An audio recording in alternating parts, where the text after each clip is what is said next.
Hey everybody, this is a little bit of bonus material that's being snuck into our episode 2 of our podcast. We already pre-recorded our podcast, but who would have thought in the middle of rolling out a new podcast that we would hit a national pandemic?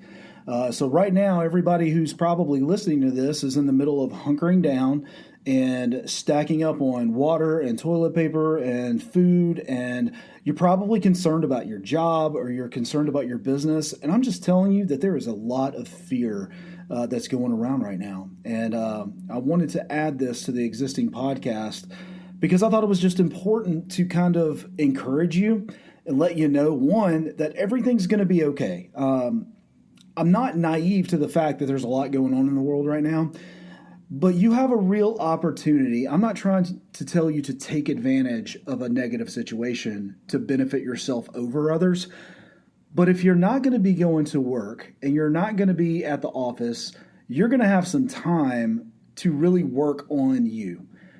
Take the fear that you're experiencing right now and funnel that fear into a new opportunity for yourself. We're going to come out of this COVID-19 coronavirus. We're going to come out on the other end of this. We've survived Y2K. We've survived swine flu, H1N1, a couple of bad presidents. We've survived some things, okay? So I want to encourage you that if we can survive that, we're going to survive this too. And here's what's really cool about that. You have a real opportunity right now to take advantage of the time that's off, okay?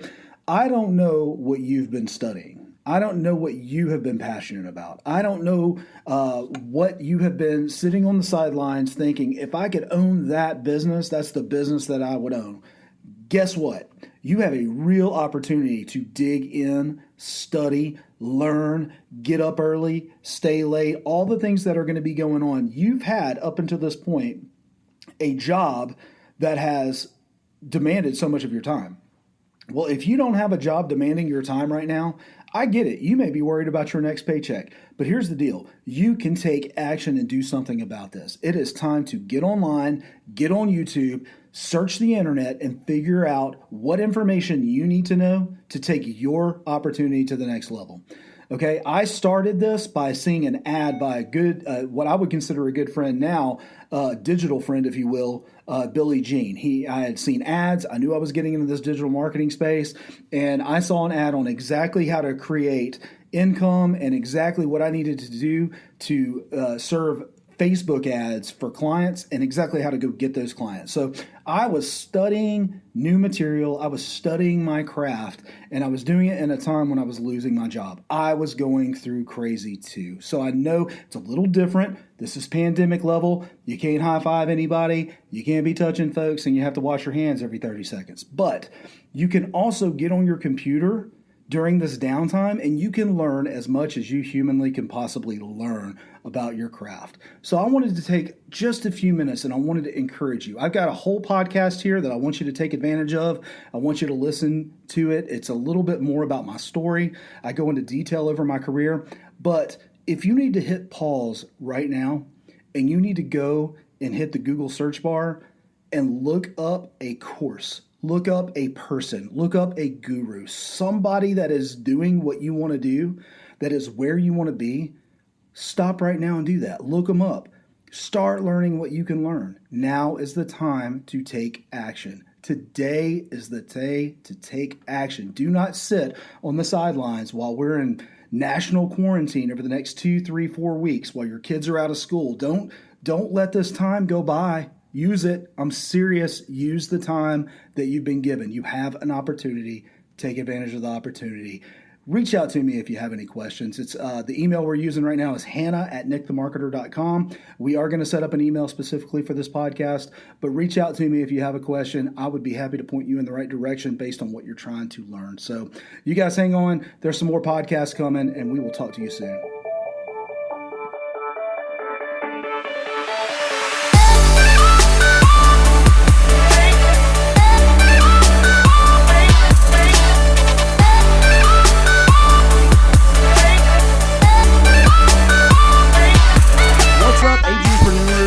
Up podcasting world. This is Nick the Podcaster. Welcome back, episode 2. Glad to be here with you today. I'm excited. I've got a few things that I'm looking forward to sharing with you, and there's a lot that I'm really excited about that's coming up in the future. I've already booked some really good guests, and you are going to want to hang out for the next several episodes as we get those loaded. I've got networking entrepreneurs. I've got people that do culture. I've got people that are in with the John Maxwell team. These are people who are going to be coming onto the podcast, people that have coached me personally, people that don't even know they've had an impact on my business. These are the type of guests that we've lined up for the next coming podcast. But here on episode 2, I wanted to dive in a little bit more into my personal story on how I became an entrepreneur, how I got to where I am today, and want to reiterate, by no means have I arrived. I don't have that arrival mentality. I am learning from the masters. I'm sitting at the feet of the people that are where I want to be 3 years, 5 years, 10 years down the road. But I do want to let you know how I got here. And some of those come from questions from my team members, from people who have heard our first podcast. They wanted to know some of these things about me. Hey, Nick, unfold your story a little bit more. We want to hear a little bit more about how you got here. What drove you? What was the litmus test that you had to make the decisions to move forward in business? And one of those questions is, why did I want to start my own company? I own a company called Nick the Marketer, as you all know if you've been listening, and we're a digital marketing agency in Birmingham, Alabama, very rapidly growing all over the state and hoping to expand that across the nation over the next several years. But why did I start my company? Hey, what scared me starting my company? That was something that people wanted to know, what my biggest fears were. And I know you're experiencing fear. If you're anything like me, you're experiencing that right now because you already know your idea. You already know that you're trying to move forward into something new, and something's holding you back. Almost always it's fear. We'll identify some of those in some other podcasts as well. And where did I get my confirmation on moving forward in my business? Now, let me pause right there. There are specifically 3 things that happened, 3 points that happened that caused me to move forward in my business. And I want to tell you those, but I want you to understand that they look different for everybody. I was listening to a YouTube video from Steve Harvey. You may have heard it, and if you haven't, I'm going to encourage you to go look at that today. It's called Jump, and he is doing a backstage talk with his audience on the set of Family Feud. And Steve, the cameras aren't supposed to be rolling. I think somebody took this on their mobile phone, and he stood there raw in front of the audience, and he talked about overcoming fear to do what you were called to do. Now, I don't know what that is for you, but he was going through the motions. I'm not going to tell his story. I want you to go and do a YouTube search for Steve Harvey and put in the search line Steve Harvey and Jump. Make sure that you get those. Make sure you get the raw version. He's turned it into almost like a book at this point because it was so impactful. But several years back when he had posted that video on YouTube, man, it spoke to me in such a powerful way. So that was thing number 1. Thing number 2, I was in a really bad career. I had thought that I had taken the right step in business for me and left radio and stepped into an opportunity that I thought was going to be business ownership with another marketing firm. And that just turned out to not be the fit for me. And that was another situation. That was a negative situation that I was going into debt trying to make it work. I wasn't getting the results that I should have been getting, especially with my background and my track record of success in my companies. And I needed to make the call. Now, here's the third thing. There were a group of people, and I cannot wait to get Megan on an episode for y'all to hear her because she taught me through a networking group how to make these connections. And these connections that I made, there's a couple of people specifically, but one in particular, Andy Evans. He's the vice president of a company called AVX here in Birmingham. But Andy pulled me to the side, forgive the language, but he said, Nick, what the hell are you doing, man? You should own your own company. You can do it better. I've watched you do it better. These people aren't supporting you the way you need to be supported in business. Everything that you've told me since I've known you over the past year, you need to start your own company, and you're an idiot if you don't. I'm telling you, he called me an idiot if I didn't start my own company. And men, women, you may be like this too, but men, let me tell you something. When a man challenges you, you step up or you cower down. There's really no in between there. I think you can all relate to that. But that was 3 specific things that catalyzed my business into existence. Another question I have is, how did I know what I wanted to do? Like, what is the thing that I wanted to do? I'm going to set y'all at ease for a second. I had no idea that I wanted to be a marketer. Had no idea I wanted to be a marketer. Here's what I knew about myself. I knew I could sell. I knew I had the capability to apply people skills and be genuine to a situation and turn that into income for my family and the right product or service for the people that I was sitting across selling to. I knew I could sell. What I didn't have was a skill set, a marketable opportunity, a marketable product. I did not have that. I just knew that I loved helping small businesses, and I knew I had the skill set to sell to people. I knew that. So that is going to set some of y'all at ease. Y'all are in a place right now. You may be sitting there going, Nick, I'm really good at my job, and I really want to own my own business, but I don't have a product. I don't know what a service will be. Hey, you know what? There's still an opportunity for you to figure that out. It turns out I found my calling in helping small businesses. I got really passionate going into radio, and I figured out that, hey, I could help these small businesses get more paying customers, and that was a seriously marketable skill. I knew how to do that. Think about this for a second. The better you are at solving a problem, the more money you're going to make. Let that sink in for just a second, because I don't know where you are right now. I don't know what you're able to offer. Would love for you to write in and let us know. But what service do you have to offer? What product do you have to offer that solves a problem?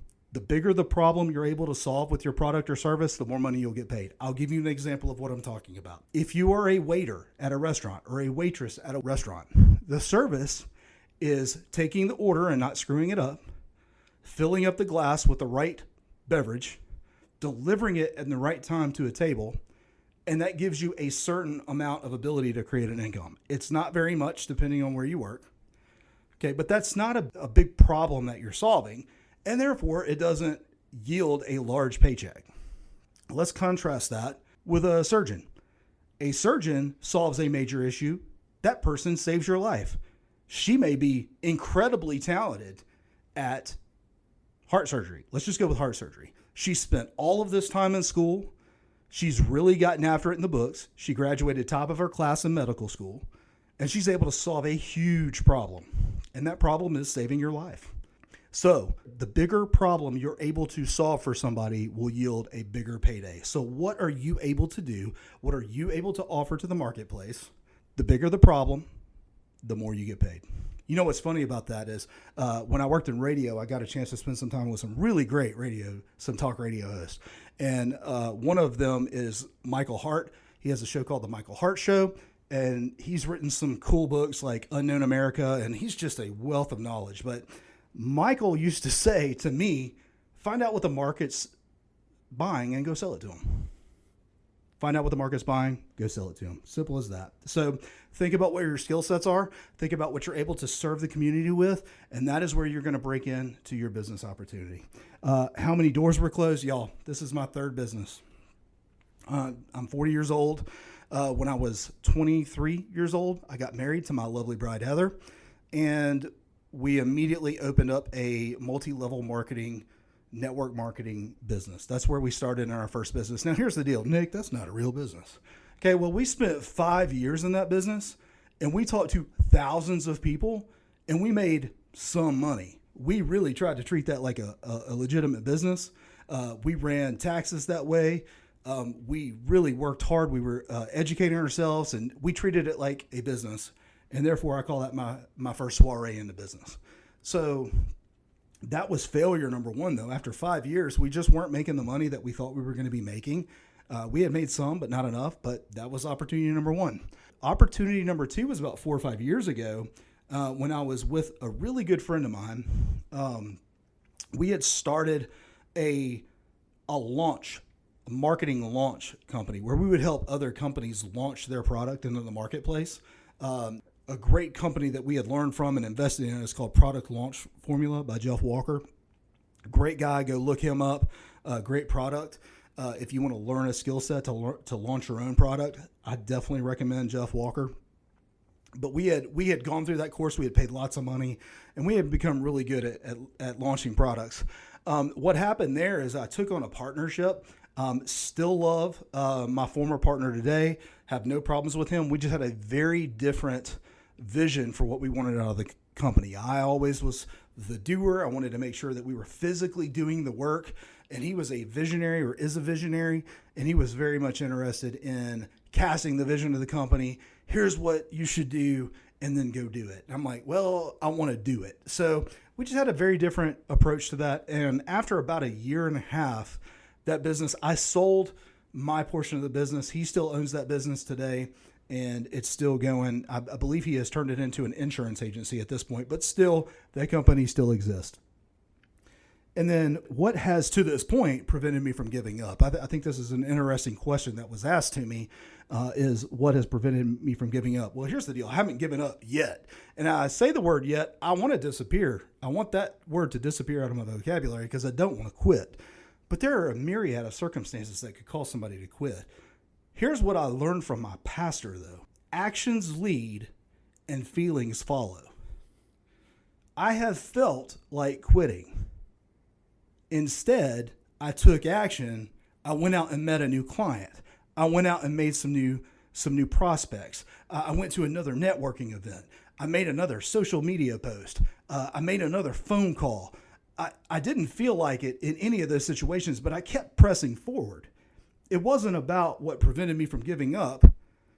Your feelings are what prevents you from giving up, or what cause you to give up. What prevents you from giving up is taking action. Doing it again, getting up the next day and starting over. Sometimes you have to start over from scratch. Sometimes you just have to start with what you've built and build on top of it. The thing is though, I took action even when I didn't feel like it. So what has prevented me from giving up? Taking action, taking action, taking action. All right. I've laid out, let's see here, 1, 2, 3, 4, 5, 6, 7 different things that have been asked of me by my team. And I haven't gone into any great detail, but I want to talk to you about where you are today, driving down the road, listening to this podcast, wherever you are. What's preventing you from starting? What's keeping you from pulling the trigger? I've been asked what's kept me from giving up. I want to know what's keeping you from starting. I want to know what's holding you back. I know we talk a little bit about fear, and there's some real fear out there. I don't want to take anything away from that, but I also don't want you to give up a lifetime of opportunity. Here's the really cool part about starting a business. I've got 2 failed businesses. I know what I'm talking about a little bit there. Okay, I've made the sacrifice and failed before. Guess what? I got to go get another job. It wasn't the end of the world. I didn't start from zero. Nobody threw tomatoes at me. Nobody broke my kneecaps. Life moved forward. There was no major catastrophic thing that happened there. Now, here's the deal. I started in what I thought was the most wise way that I could, but you can do that too. You don't have to start blazes. You don't have to go all in right away. There is a great book that I want you to write down and think about right now. Or if you're driving, don't write it down. I tell you what, we're going to put it in the show notes. So the name of the book is called Quitter, and it's by a man named John Acuff. He writes a really cool blog called Things Christians Like, or Stuff Christians Like, and he's just a hilarious writer already. But this book was huge for me. It was called Quitter, and the whole premise of this book is starting where you are, taking simple action steps that'll cause you to move forward in your own business while you're currently working where you are. I never want you to get into an integrity place. I never want you to step out of your character zone there. If you're working for a company, the hours they're asking you to work for them, be there. Don't do your side gig when you're supposed to be at a company, taking their time. Okay, but if you have something that you're trying to work toward, and you're one way to overcome this fear is to just take any kind of action, and sometimes it's not going all in. Take some action, though. One of the cool things that John talks about in this book, Quitter, he talks about getting up early and proving not only to himself, but to his spouse that he's willing to do what it takes to start his own company, to do his own thing. I believe, if I'm going by memory here, he wanted to be a writer. Okay, so he would get up at 5 a.m., and he would just start writing things that he wanted to write about. And then he would get cleaned up at around 6:30 or 7, and then he would go on to work. And then when he got home, he would start working on his dream again. He would work on his goal setting, or he would work on more writing, more pages, things like that. What is the one thing that you could be doing right now? I'll tell you what mine was. Kind of started, I was trying to get better at my job. when I was working with a marketing company. Okay, but what I did is I started taking courses. I started educating myself. I got Google Ads certified. That took me forever. I got Facebook Blueprint certified. I started learning from great people that were experts in their field on how to do Facebook ads, how to do Google ads, how to convert, how to walk people through the sales process online. Had a really good background already in traditional advertising, but I wanted to make sure that I was able to translate that and apply it to the digital space. So I learned, and I got up early and I would watch video courses online. I would get home. Now I was very intentional when I got home from 6 to 9:30. That was time for my family, and I spent that time with my family, and I was intentional about it. I wanted my kids to have a dad. I wanted my wife to have a husband. Outside of those time frames, though, after 9:30 going into midnight, I would be studying Google Ads. I would be going through the courses. I would be getting my certifications. I would be getting better and better and better. And here's what happened. My wife started to believe in me too. She already knew I could go work. She already knew I could go sell. But it wasn't something that snuck up on her. When I told her I was ready to launch a business, she knew I'd already taken action before. She had seen me put in the work. She had seen me put in the time. She had seen me get up early. She had seen me stay late. There was no question on whether or not I could do it. She already believed in me. Now, I don't know who else you have in your life. It could just be you and you're by yourself. I don't know. But people probably are going to start believing what you say when you're ready to start a company or when you're ready to step into whatever you're trying to do outside of your 9-to-5 job. They'll believe you when you start showing them by taking action. There is so much opportunity that is available just past overcoming your fear. Overcoming the fear to do stuff. That's where life begins, especially as an entrepreneur. You feel it in your spirit. You already know that there's an itch that you just can't reach to scratch. You know when you go to bed that there's more to life than what you're doing now, and it's because really you were born this way. I don't know how else to say it. I don't think one just becomes an entrepreneur. There may be a course for that. I don't know. I haven't found it. But I've always known that I was meant to do my own thing. I don't know if it's a problem that I have with authority. I really don't like people telling me what to do.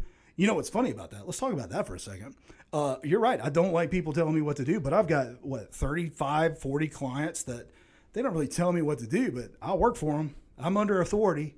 I may sign people's paychecks here. I may be responsible for the rent. But at the end of the day, I've got to answer to my clients and make sure that I'm getting them their needs met. That could be a product, that could be a service, that could be anything.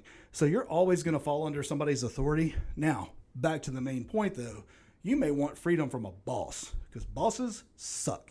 You may have a good one, most of them suck. Can I get an amen?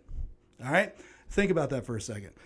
We have compiled a group of people that we don't want to be like in our life. Think of who yours are, okay? So that could be a motivator for you, but we were born to do something other than clock in, do a job, clock out, make sure your insurance is covered, okay? Now, let me talk to the people out there who's listening to this who are totally happy at their job. That's okay too, all right?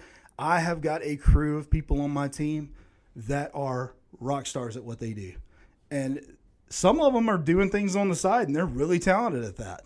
I've got one person on my team, him and his wife are photographers. I got another one that owns a company called Haname Letter Co. And she does some of the most creative, incredible, I think it's called calligraphy type graphic design work. It's incredible. Those are the type of people that can pour into a job during the day and feel like they have the freedom to go on the side and do things that are their passions. And that's okay. Don't confuse a passion with a reason to go start your own company and jack your life up, okay? If you can monetize it, be responsible with it, all right? Find a way to monetize your dream. Find a way to monetize and take care of your family while you're trying to launch your new venture, okay? Look, we've thrown so many ideas and concepts on this podcast today. And I think it's worth noting that there is a history on point A to B.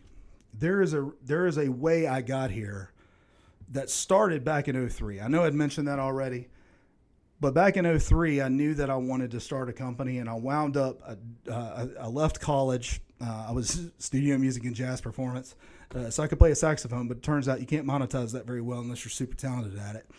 That was not me. And got married, and it turns out like Heather wanted to eat and sleep in a bed and everything. So playing gigs on Friday and Saturday wasn't covering all the bills, so I had to go get a job. So I started working at Eddie Bauer. While I was working at Eddie Bauer, it turns out I had an incredible work ethic. That's a key. That's a main point. You got to have a work ethic. But I took that work ethic and I moved my way up with Eddie Bauer, and they transferred me from Knoxville to Memphis. And from there, I wound up going to work at a big company called Costco. Maybe you've heard of them. And just was unhappy with what I was doing and needed to change. I'm sure if you're an entrepreneur in the waiting, you know exactly what I'm talking about, where you just can't get satisfied in the position you're at. That's where I was. So I moved over to Costco and worked my way up pretty quick there because I had a work ethic. So I would go in and I was selling TVs and I was stocking shelves to where I was doing outside marketing. I was going out to businesses and I was marketing our products and services. From there, I went on to work for Coca-Cola, and that was a major leap for me. I felt like that was the first real job, even though Costco is a great company and all that. But I just felt like that was the first time I had a real career type job. And here's a scary part about that. You can get stuck very quickly in what feels like a career, and it'll overshadow your passions and your calling. So be mindful of that. But when I started working there were other salespeople that were working really, really hard to sell a lot of Coca-Cola. And maybe I'm internally lazy. I don't know. But I thought, hey, what if I marketed this a little different in the stores to sell more? So I didn't have to work on trying to get my the store manager to let me place more product. I can just market it in such a way that it sells more and they have to buy more from me. And that's what I wound up doing. So I moved up pretty fast at Coca-Cola too, and got burnt out very, very quickly there, as most corporate America places can be, and wound up going into radio. And I honed my skills in that career in getting to know small business owners, learning how marketing and advertising works. And that course from Eddie Bauer all the way to Coca-Cola set me up for success in my own career. I developed a work ethic. I developed some marketable skills. And then I identified how to place my passions into the marketplace that were going to allow me to build the kind of dream and the team that I wanted to have working with every day. So let me encourage you, as you go out this week and you think about all the things that you could be doing, start writing them down. Start thinking about the things that you're good at, and then start thinking about the things that you're passionate about and figuring out how can I monetize those. We're going to be looking for some resources over the next few podcasts that we can point you in the right direction. We'll put them in show notes and we'll do all that down the road. But we really want to help you develop this skill set. I know I'm still in story mode. I'm tired of hearing myself talk too. So I want to give you real actionable steps. I want to bring on real value to the show through people who are doing what we're doing. They're in their middle age of life, and they're ready to launch their business, or they have launched their business during that phase of their life. And it's going to be good. And I hope you'll hang in there for another couple of episodes while we flesh this out. But until then, write down the things that you're passionate about and write down the things that you're good at, and figure out, where can I best serve the industry with these skill sets? All right. Look, y'all go out this week and crush it, and we'll see you next time.